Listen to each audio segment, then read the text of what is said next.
কোরবানি গোশতকে কিভাবে কত ভাগে বন্টন করা যায় এবং গরিবদের মাঝে কিভাবে আমরা উত্তম রূপে দিতে পারবো। কোরবানি গোশত বন্টন নিয়ে আমাদের টেনশনের কোনো শেষ নাই, এত প্রশ্ন এই বিষয়ে আসে বলার মতো না। কোরবানি গোশতকে 3 ভাগে ভাগ করা মুস্তাহাব বা উত্তম।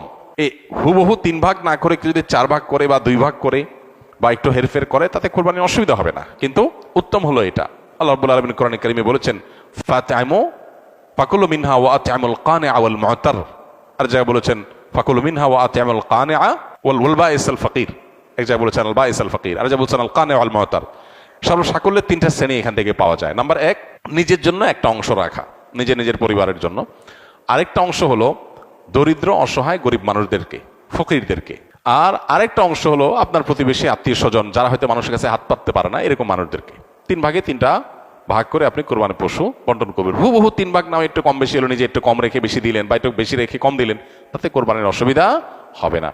আর গরিবদের মধ্যে বন্টন করার ক্ষেত্রে সবচেয়ে উত্তম হয়, বিশেষ করে আজকাল আমাদের সমাজে কিছু মানুষ আছে যারা মানুষের কাছে হাত পাততে পারে, তারা বাড়ি বাড়ি যায় কোরবানির গোশত কালেকশন করে, তাদেরকে আপনি দিবেন। যারা চায় ভিখারি তাদেরকে ধমক দিবেন না, না দিতে পারলেও। কিন্তু এর চেয়ে বেশি ইম্পর্টেন্ট, এর চেয়ে বেশি গুরুত্বপূর্ণ হলো যে মানুষগুলো কোরবানি করে না কিন্তু মানুষের কাছে হাতও পাততে পারে না, তাদেরকে খুঁজে খুঁজে বের করে যে তাদের বাসায় বাসায় গিয়ে পৌঁছে দিয়ে আসেন, সেটা হবে সবচাইতে উত্তম।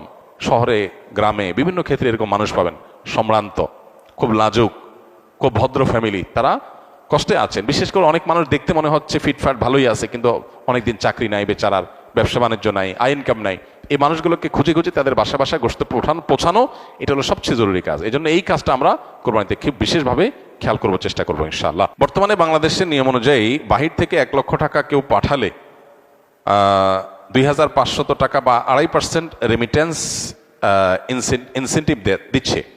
এ অতিরিক্ত 2500 টাকা নেওয়া জায়েজ হবে কিনা, এ বিষয়ে আমরা এর আগে বারবার প্রশ্ন উত্তর দিয়েছি। এটা সম্পূর্ণ হালাল এবং জায়েজ, কোনো অসুবিধা নেই। প্রবাসী ভাইয়েরা বিদেশ থেকে যে টাকা পাঠাবেন সেই টাকার উপর 2.5% প্রণোদনা দিয়ে থাকে বাংলাদেশের সরকার। এই 2.5% টাকা নেওয়া সম্পূর্ণ হালাল।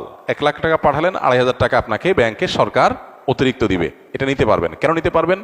কারণ হলো এই টাকাটা হলো একটা ভালো কাজের প্রতি উদ্বুদ্ধ করার জন্য, যে আপনি হুন্ডিতে অবৈধ চ্যানেলে টাকা পাঠাবেন না, পাঠাইলে সেটা দেশের বাইরে দেশের টাকা চলে যাবে, অর্থ পাচার হবে, দুর্নীতিবাজ দ্বারা টাকা সরানোর রাস্তা পাবে, সেগুলো যেন না হয়। আপনি ডাইরেক্ট ব্যাংকিং চ্যানেলে টাকা পাঠান, দেশের উপকার, দেশে ডলারটা আসে। তো এই জন্য আপনি যাতে একটা ভালো কাজ করেন সেজন্য আপনাকে একটা প্রণোদনা দেওয়া হচ্ছে। আপনাকে যদি আমি বলি আপনি এই ভালো কাজটা করলে আপনাকে পুরস্কার দেব, এটা যেরকম হালাল, এই প্রণোদনাটা সেরকম হালাল। এটাকে কেউ কেউ সুদ মনে করেন, একেবারে অহেতুক অমূলক, এটা সুদ হওয়ার কোনো কারণ নাই।